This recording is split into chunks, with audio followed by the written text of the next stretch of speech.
Make my body go. Make our bodies higher and higher.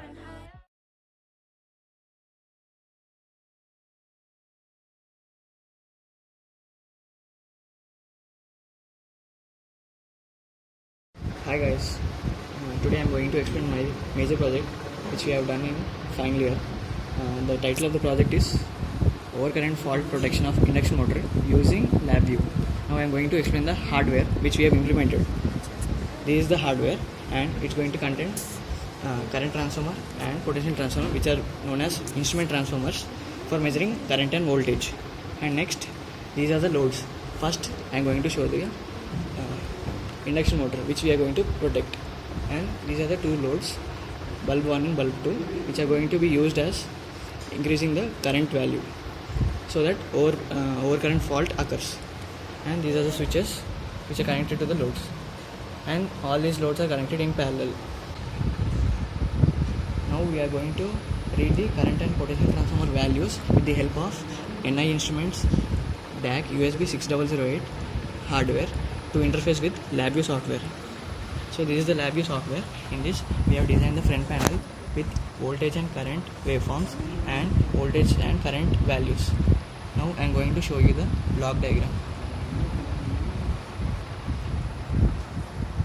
Now this is the block diagram. Here is the DAC assistant input values and this is DAC assistant output values. So now it reads two values which are going to be manipulated with the help of this all the block diagrams, and we are going to set a current limit 0.23 values which we have obtained by calculating externally. And if the current value increases above this limit, it's going to give the output to the DAC assistant. Now the output pins are going to be given to a opto isolator IC which is MOC3021. It's going to convert the DC signal values into AC signal values, and now that tripping sequence is activated by this contactor. It's going to trip according to the signal given by the DAC, NA DAC. And now we are going to show you the demonstration. Now in the front panel we are going to get the voltage and current waveforms. This is the voltage waveform and this is the current waveform, and the values, RMS values, we are going to get indicated here. These two. Now I am going to turn on the power supply.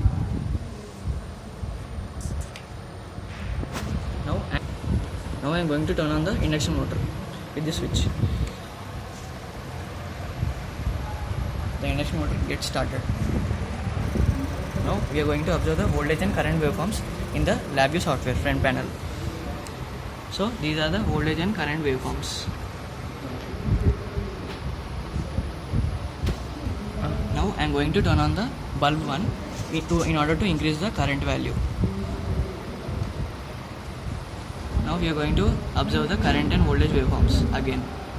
So the current gets increased. This is the current value which got increased. Now I am going to explain about the major component which plays a major role in our project. It is nothing but the contactor. The contactor which we have used is Siemens 3TF30. It consists of pins, NC pins, which are connected with load. These are the NC pins, and it has auxiliary winding, which pins are A1 and A2. When the auxiliary supply gets the supply from the DAC, it's going to isolate the induction motor from the supply. I'm going to turn on the second bulb.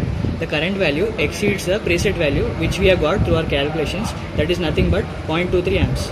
When the current value exceeds 0.23 amps, at that very instant, the DAC hardware gives the input signal to the opto isolator MOC3021. The MOC3021 converts DC signal to the AC signal. This AC signal is given to the auxiliary winding of the contactor.